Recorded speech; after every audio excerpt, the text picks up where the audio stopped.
Kita pergi kepada grup yang kedua, grup mencuri. Dan grup mencuri, dia bentang tajuk berkaitan dengan uh, pencurian. Kita tahu cara mencuri. Ni saya rasa mungkin grup ni 15 minit je boleh bentang. Lagi cepat, lagi bagus. Silakan.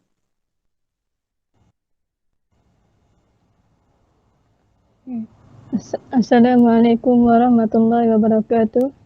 Terima kasih kepada Ustaz Syafi kerana memberi peluang kami untuk membentangkan perbahasan berkaitan hukum mencuri berdasarkan surah Al-Ma'idah ayat 38. Okey, nama saya Siti Rabiha binti Muhammad Ramli, 18 BI 04003. Kumpulan saya Dahiyah binti Muhammad Zuki, 18 BI 04007 dan Siti Asia binti Ramli, 18 BI 04009. Okey, seterusnya berdasarkan hukum mencuri berkaitan dalam surah Al-Ma'idah ayat 38. Bismillah. Wasariqu wasariqu faqta'u aydiyahuma jazaa'an bima kasaba nakalam minallah wallahu azizun hakim, yang bermaksud dan orang lelaki yang mencuri dan orang perempuan yang mencuri maka adalah hukumnya potong tangan mereka sebagai satu balasan dengan sebab apa yang mereka telah usahakan. Juga sebagai satu hukuman pencegah dari Allah, dan ingatlah Allah Maha Kuasa lagi Maha Bijaksana. Okey, seterusnya. Sejarah bagi hukum mencuri. Pada zaman jahiliah, seorang pencuri itu dipotong tangannya. Yang kedua, orang pertama yang dipotong tangan orang pertama yang dipotong tangan kerana mencuri adalah Walid bin Mughirah. Okey, pada zaman kedatangan Islam, Allah memerintahkan untuk memotong tangan pencuri. Orang pertama yang potong tangannya oleh Rasulullah kerana mencuri, kalau lelaki pertama ialah Khiyar bin Adi bin Naufal bin Abdul Manaf. Perempuan yang pertama ialah Murrah bin Sufyan bin Abdul Asad dari Bani Mahzum. Okey, seterusnya Khalifah Abu Bakar pernah memotong tangan orang Yaman yang mencuri seuntas rantai milik Asma binti Umair. Seterusnya Khalifah Umar pernah memotong tangan Ibnu Samurah. Beliau adalah saudara kepada Abdul Rahman bin Samurah. Okey, slide seterusnya definisi bagi apa itu mencuri. Daripada segi bahasa ialah pengambilan harta benda secara diam-diam. Daripada segi istilah, mengambil harta orang lain secara diam-diam tanpa sebarang hak dari tempat simpanan dengan syarat-syarat tertentu. Okey, berdasarkan dari Prof. Wahbah Zahili dari kitab Tafsir Al-Munir menyatakan as-sariqah ni atau pencurian adalah mengambil harta secara sembunyi dan diam dari tempat penyimpanan yang selayaknya. Okey, seterusnya berdasarkan asbabun nuzul dari surah Al-Maidah yang menceritakan kisah seorang Tumah bin Ubairik. Tumah Ubairik ni dia mencuri baju besi milik jirannya yang bernama Qatadah bin An-Nu'man. Baju besi itu dia simpan dalam karung. Lepas tu Tumah ni dia membawa lari. Karung tu dia bocor bahagian bawah menyebabkan berciciran atas jalan. Lalu Tumah pun mengambil baju besi dan meninggalkan karung tu di rumah salah seorang Yahudi bernama Zaid bin As-Samir. Lepas tu orang Yahudi tersebut dituduh mencuri baju besinya dan Qatadah membawa hal tersebut kepada Rasulullah. Lalu Zaid bin Samir membela diri dan mengatakan bahawa baju besi itu diserahkan kepada Tumah bin Ubairik. Ketika Rasulullah membela Tumah bin Ubairik, maka turunlah ayat surah An-Nisa yang bermaksud, dan janganlah kamu berdebat untuk membela orang-orang yang mengkhianati dirinya. Lalu kemudian turunlah ayat yang ayat surah Al-Maidah ayat 30. Lalu turunlah surah Maidah ayat 38 untuk menerangkan tentang hukum pencurian. Okey, itu saja daripada saya. Okey, slide seterusnya ialah kalimah dan penjelasan. Okay, kalimah yang pertama ialah wasariqu, yang bermaksud orang yang mengambil harta seseorang secara diam-diam dan bersembunyi dari tempat penyimpanan.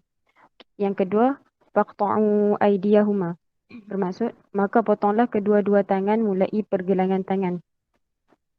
Yang ketiga, nakalam minallah, sebagai hukuman bagi mereka dari Allah Subhanahu wa taala supaya tidak mengulangi perbuatan mencuri. Yang terakhir ialah wallahu azizun hakim, yang bermaksud Allah Subhanahu wa taala Maha perkasa lagi Maha bijaksana terhadap makhluknya. Okey, slide seterusnya. Perbahasan berkaitan qiraat. Wasariqu wasariqatu faqta'u aydiyahuma. Aydiyahuma ialah qiraat mutawatirah yang dibaca oleh semua imam qiraat dalam bentuk jamak, yang bermaksud ialah kedua belah tangan. Kemudian aymanahuma, kalimah ini ialah kalimah qiraat syaz dibaca oleh Ibnu Mas'ud. Ia ditakniskan dalam bentuk jamak yang bermaksud setiap anggota badan yang dimiliki ialah satu organ atau organ tunggal. Okey, ada penambahan sikit. Kesan yang membawa kepada hukum fiqh ialah anggota yang perlu dipotong. Maksudnya contoh potong satu tangan, bukannya potong kedua-dua belah tangan. Mengikut beberapa pendapat ulama, yang pertama ialah dimulakan pendapat tentang batasan tangan yang dipotong. Yang pertama ialah dimulakan dari pergelangan tangan, bukan dari siku dan bukan juga dari ketiak. Yang kedua, potong tangan itu hanyalah jari sahaja. Kemudian para fuqaha yang lain juga sepakat memotong tangan kanan kerana berdasarkan qiraat Ibnu Mas'ud, yang bermaksud maka potonglah tangan kanan mereka. Okey, slide seterusnya. Syarat-syarat pelaksanaan hukuman. Okey, syarat yang pertama ialah berakal, yakni orang gila tidak boleh dikenakan hukuman. Okey, syarat yang kedua ialah baligh, yakni kanak-kanak yang masih belum baligh tidak boleh dikenakan hukuman. Syarat yang ketiga, tidak dipaksa, yakni orang yang dipaksa tidak boleh dipersalahkan. Syarat yang keempat, harta yang dicuri mestilah mencecah kadar yang ditetapkan. Yang kelima, harta yang dicuri dari tempat simpanan yang sesuai. Yang keenam, harta bukan milik atau milik bersama pencuri. Yang ketujuh, pencuri sedar bahawa mencuri adalah haram. Yang terakhir, harta yang dicuri mestilah suci. Okey, slide seterusnya. Syarat-syarat barang yang dicuri. Okey, syarat yang pertama ialah harta yang bernilai.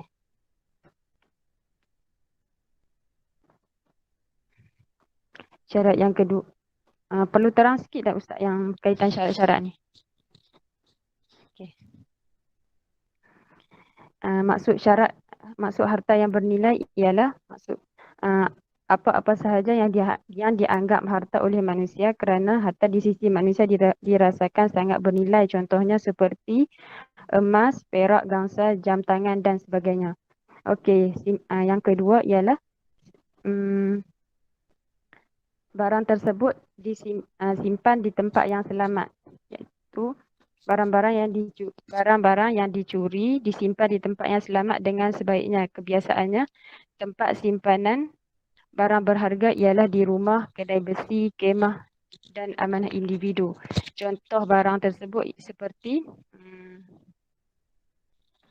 buah tin, anggur, sayur-sayuran, roti basah. Ini lebih kepada barang-barang basah yang disimpan di rumah. Okey. Syarat-syarat yang ketiga ialah boleh disimpan lama.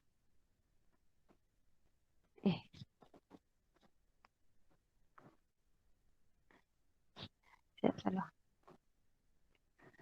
Syarat yang ketiga ialah barang yang boleh disimpan, yang disimpan lama, yang tidak mudah busuk seperti barang-barang sayur-sayuran, seperti sayur-sayuran dan barang-barang rumah, barang-barang masak itulah.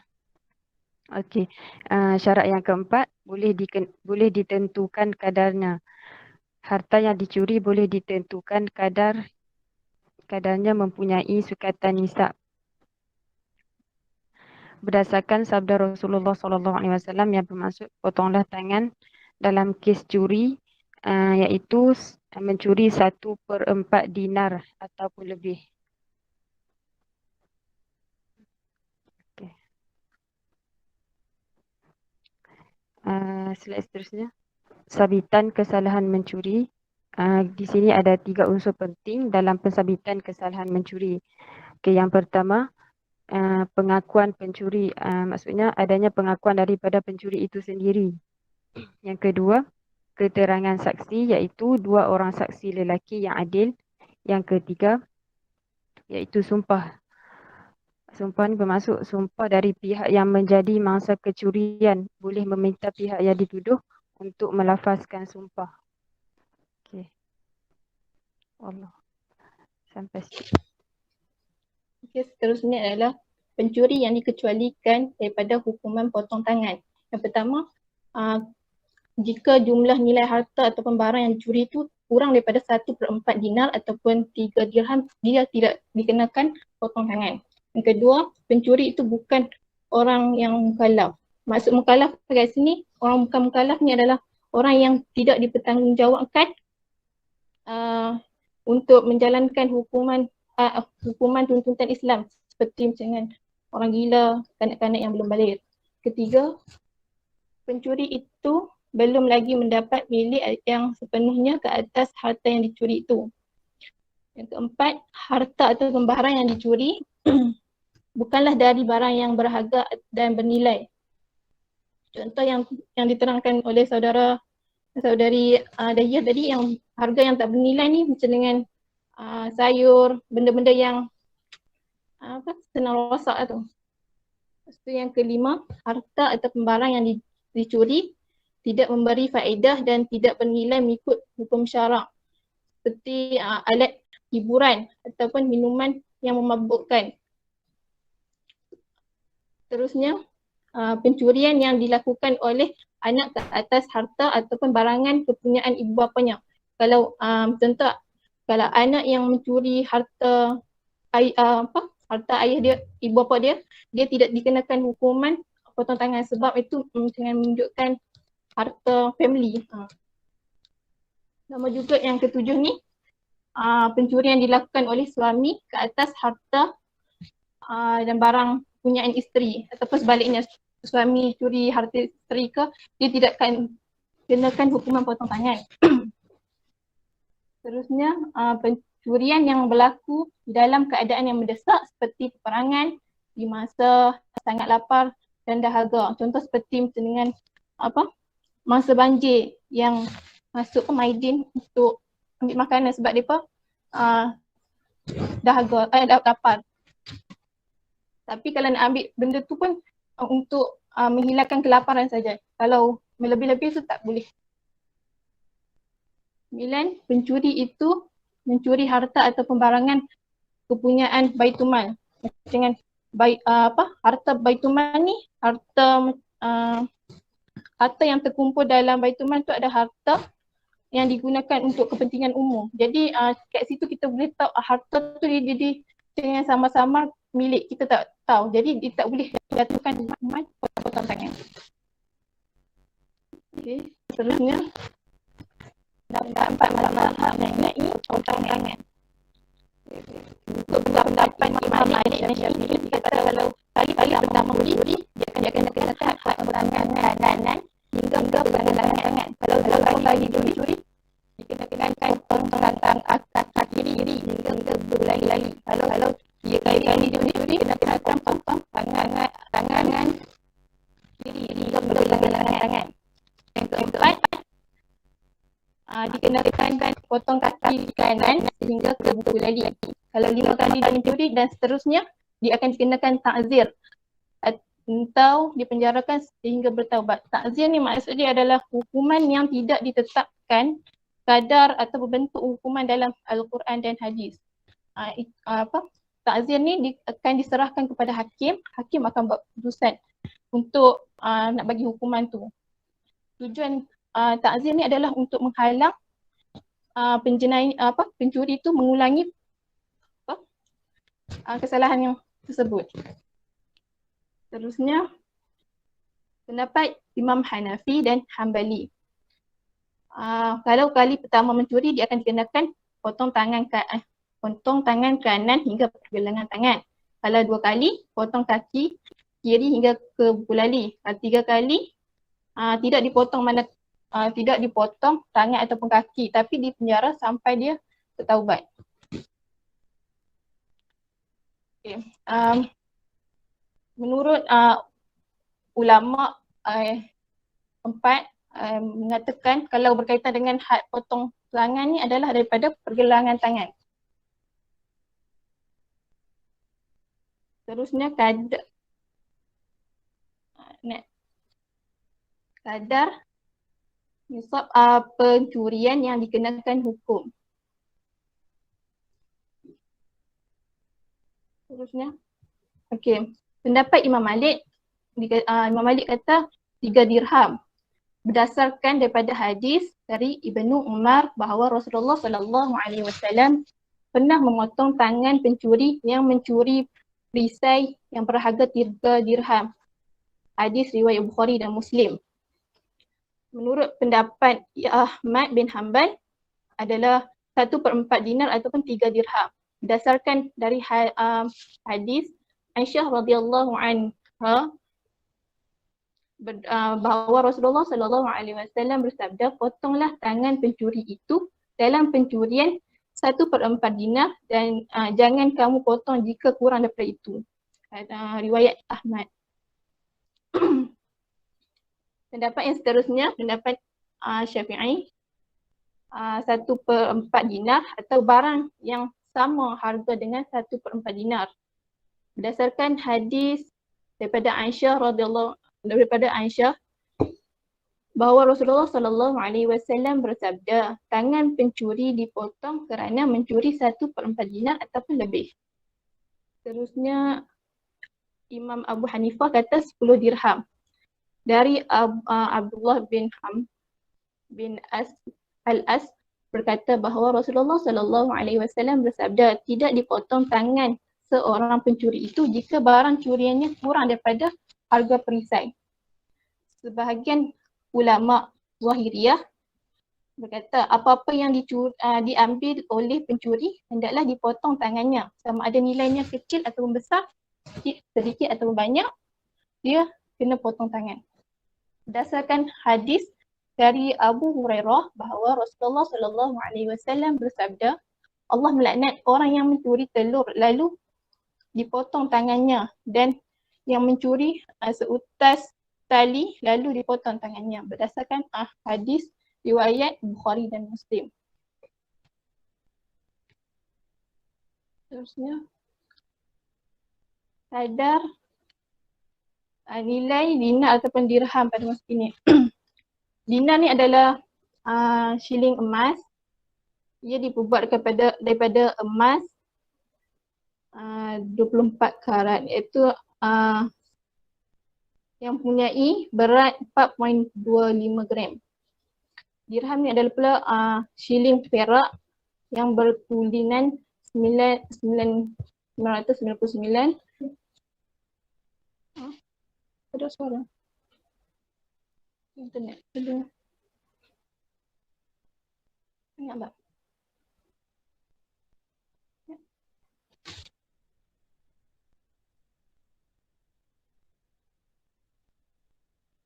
Formula untuk pengiraannya. Mas masa tarikh mas yang ni 19 Februari 2022 1 gram bersama dengan RM 278 ringgit. 1 dinar sama dengan 4.25 emas. Kalau 1/4 dinar dia bersamaan 1.0625 gram. Contoh pengiraan dia, 1 gram emas tu bersamaan dengan 278. Kalau nak kira untuk 1/4 dinar, kita kalikan 1/4 dinar tu sama dengan 1.0625 gram kali dengan 1 gram emas harga sekarang. Akan dapat 296 ringgit 70 sen. Kalau tu jumlah untuk semasa kes mencuri.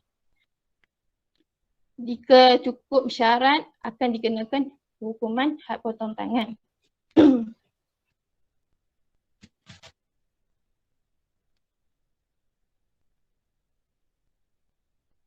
Ya, seterusnya. Pencurian wajib bertanggungjawab terhadap barang yang dicuri.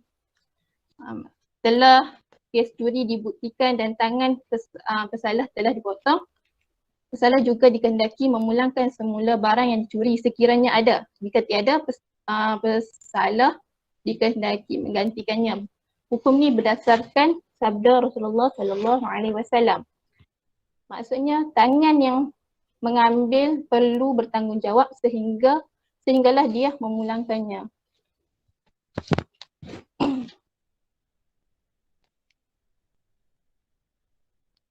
Okey, hikmah pensyariatan hukum mencuri ni adalah untuk mencegah dan menggerunkan masyarakat daripada melakukan kesalahan mencuri. Yang kedua,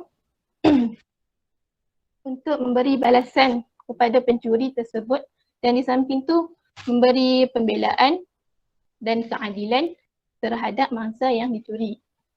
Yang ketiga, untuk memelihara harta agar tidak diceroboh dan dirampas. Yang saja daripada kumpulan kami.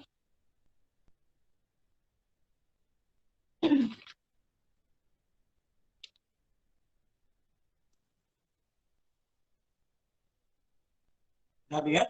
Besar.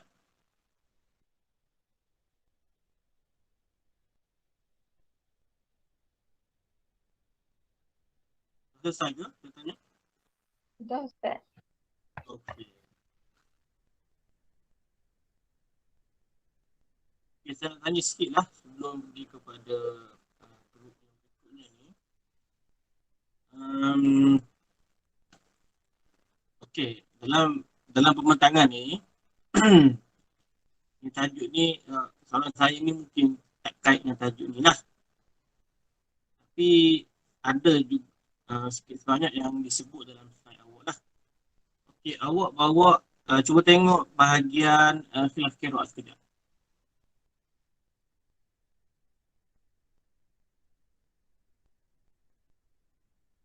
Okey, kat sini ni qiraat apa ni?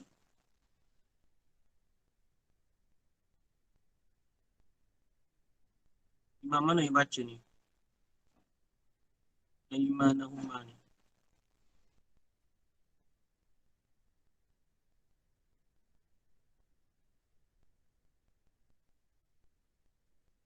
Ibu masuk kan? Awak tulis masuk tu. Okay. Sekarang ni saya nak tanya, sejauh manakah peranan qiraat syazah? Sejauh manakah peranan qiraat syazah dalam menjadi kita kata apa, sumber ataupun rujukan dalam peletakan hukum dalam kalangan fuqaha?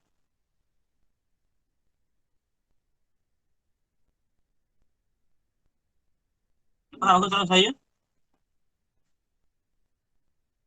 Sejauh manakah peranan qiraat syazah dalam membantu ataupun dalam menjadi sumber rujukan dalam kalangan fuqaha ketika mana mereka menetapkan suatu hukum? Ada peranan tak ke tak ada peranan?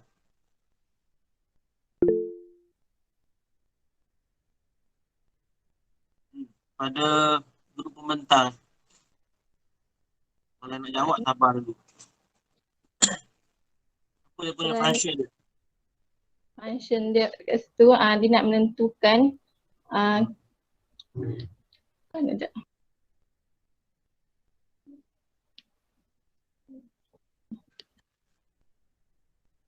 Okey, dia nak menentukan tangan mana yang perlu dipotong. Kalau untuk Ibnu Mas'ud ni kata tangan kanan. So ada peranan lah.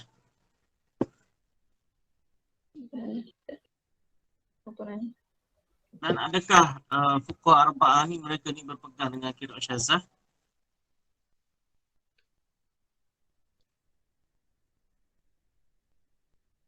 Ada dua soalan lah. Pertama tu berkaitan dengan peranan. Okay. Yang keduanya, adakah mereka ni berpegang dengan bacaan qiraat syadzah sehingga mereka menjadikan sumber ketika mana meletakkan suatu hukum. Untuk nak hukum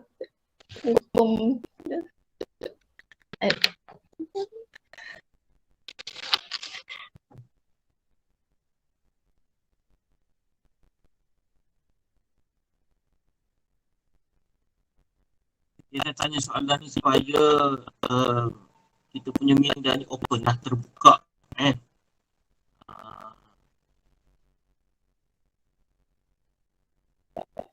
soalan kedua tadi apa tak? Apa dia? Soalan kedua. Adakah para fuqaha ini dipegang dengan qiraat syadzah?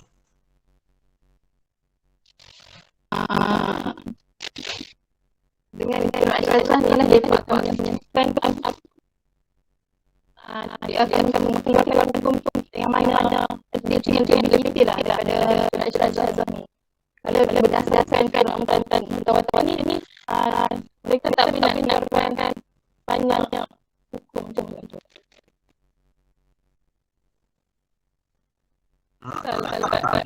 Tak ada hadis.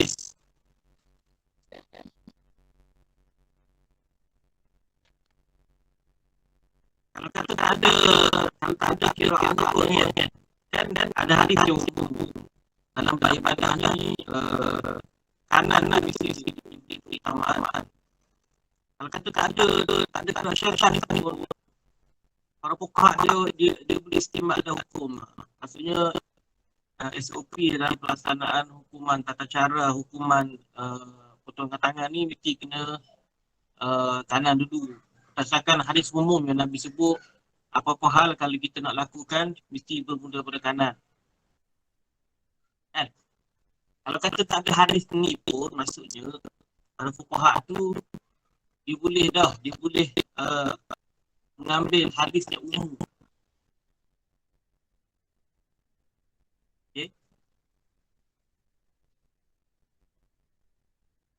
Tu macam mana? Tak apalah, apa pandangan awak?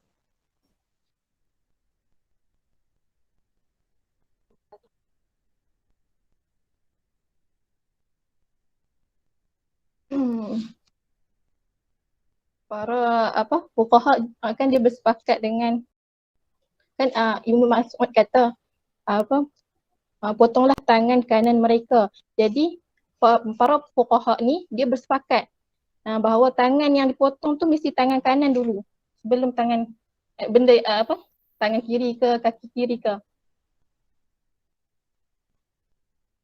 Ibnu Mas'ud kata ke qiraat Ibnu Mas'ud? Berdasarkan qiraat Ibnu Mas'ud. Kan qiraat Ibnu Mas'ud dia kata faqta'u aymanahuma. Aymanahuma tu maksud dia potonglah tangan kanan mereka. Jadi bermula daripada tangan kanan itulah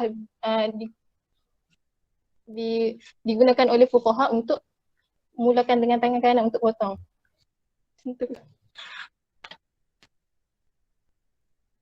Jadi para fuqaha dia beramal lah dengan qiraat syadzah.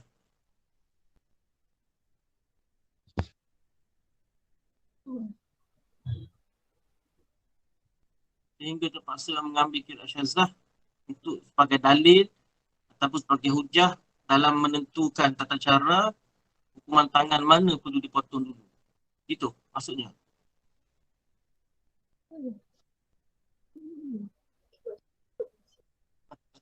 Kalau dia tak di jangan qiraat syadz ni tak untuk tak kita tak boleh beramal, tapi kita boleh ambil penafsiran ayat dia saja. Apa maksud awak kata tak boleh beramal? Apa maksud dia?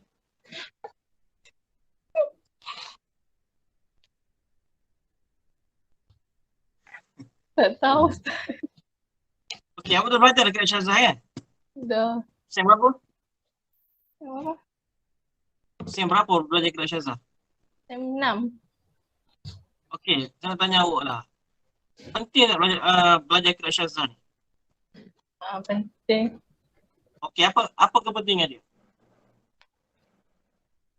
Kepentingan dia. Sekarang ni kita dah ada qiraat sahih 10 kan, asyara al-mutawatirah. Itu pun kita tak kuasai. Kita pun dah sibuk-sibuk nak belajar yang syazah ni. Penting tak belajar qiraat syazah? Kalau awak kata tak penting, nanti saya akan cadang pada jabatan supaya buang subjek tu. Penting. Sebab kalau qiraat tak. Apa sebab dia? Sebab qiraat syadz ni meluas tentang pentafsiran, makna pentafsiran. Kalau qiraat mutawatir ni tak sedetail qiraat syadz. Betul tak? Macam nak tak tahu. Awak sebut tu statement umum ke ataupun macam mana tu? Kita belajar taujih qiraat. Taujih qiraat tu adalah taujih qiraat yang mutawatirah. Bukan taujih qiraat syazah. Itu pun dah luas dah dia punya penafsiran dia. Jadi awak kata tadi, kalau kita belajar qiraat mutawatirah tu dia tak luas. Takkan tak luas kan? Luas dah, besar dah.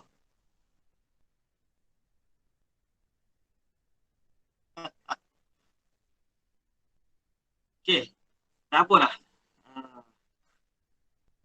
Kita belajar qiraat syazah ni, apa function dia, apa tujuan dia. Sedangkan Imam Al-Ghazali pun dah sebut jelas dalam matan dia ada 3 syarat dia kan, untuk menjadikan sesuatu bacaan itu mutawatir ataupun sahih ada 3 syarat. Semua dah maklum dah. Okey, sekarang ni apa function kita belajar qiraat syazah? Saya tanya awak ni sebab soalan ni ditanya kepada saya. Ketika mana kita nak gubal program tahfiz dengan pendidikan, kita masukkan subjek qiraat syazah, maka dikomen oleh penggubal. Panel. Panel komen kenapa ada belajar subjek qiraat syazah ni? Belajar kita ni cukup belajar qiraat yang mutawatir dah cukup lah. Tak perlu belajar pun qiraat syazah. Kenapa kita nak belajar benda yang dah memang sesat? Dia kata. Kenapa kita nak belajar memang bacaan yang memang salah? Kan? Apa tujuannya? Okay. Maka bila kita melihat kepada ilmu tafsir itu sendiri, sehingga para ulama mengatakan bahawa walaupun qiraat syazah ini bukannya qiraat. Okey. Tadi awak kata tak boleh beramal kan? Okey. Betul dah separuh. Awak kena habiskan ayat awak tu. Tak boleh beramal seperti mana Al-Quran.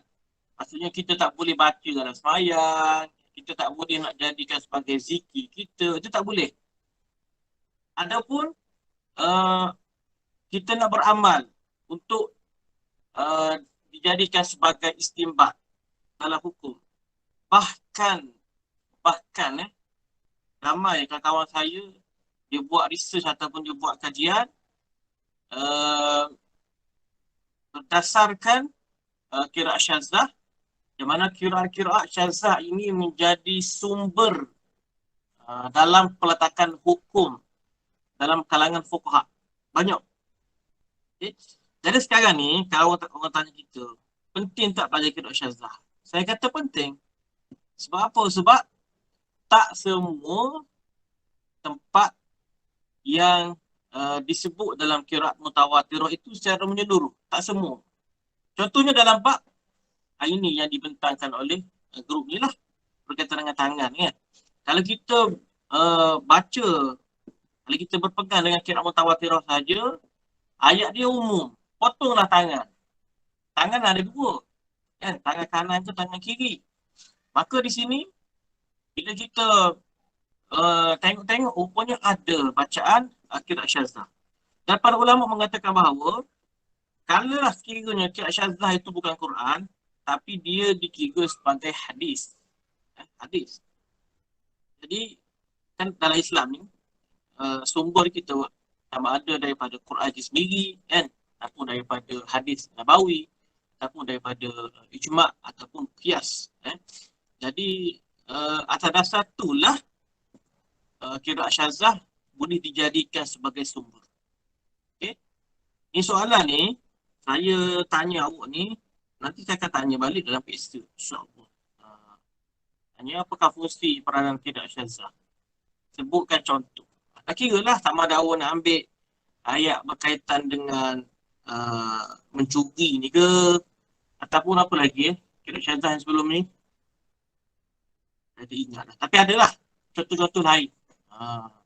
Sebagai contoh, maksudnya para fuqaha dia menjadikan qiraat syadzah itu sebagai salah satu sumber dalam menentukan ataupun dalam menetapkan suatu hukum. Okay? Okay, terima kasih kepada grup pembentang. Barakallahu fiikum.